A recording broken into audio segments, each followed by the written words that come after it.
కూటమి ఎమ్మెల్యేల సమావేశానికి వచ్చిన చంద్రబాబు నాయుడును చూసేందుకు ప్రజలు పెద్ద ఎత్తున రోడ్లపైకి తరలివచ్చారు. పార్టీ కార్యకర్తలు, అభిమానులు దారి పొడవునా స్వాగతం పలికారు. ఏ కన్వెన్షన్లో కూటమి సమావేశం అనంతరం ఉండవల్లి పయనమైన చంద్రబాబును చూసేందుకు మదనపల్లికి చెందిన ఓ మహిళా కాన్వాయ్ వెంట పరుగులు పెట్టింది.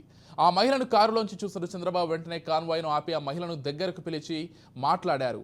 తనది మదనపల్లి అని, తన పేరు నందిని అని చెప్పిన ఆ మహిళ చంద్రబాబుపై అభిమానంతో చూడ్డానికి వచ్చారని తెలిపింది. మా కష్టం ఫలించి మా కోరిక మేరకు మీరు సీఎం అయ్యారు సార్, ఒక్కసారి మీ కాళ్ళు ముక్కుతాను అంటూ ఆ మహిళ అనగా చంద్రబాబు సున్నితంగా వారించారు. ఆమెను ఆప్యాయంగా పలికరించి ఆమెతో ఫోటో దిగారు.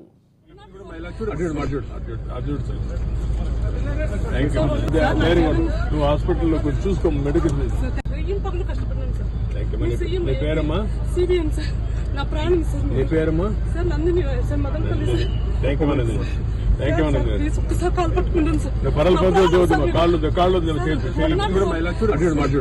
అర్జుడు థ్యాంక్ యూ.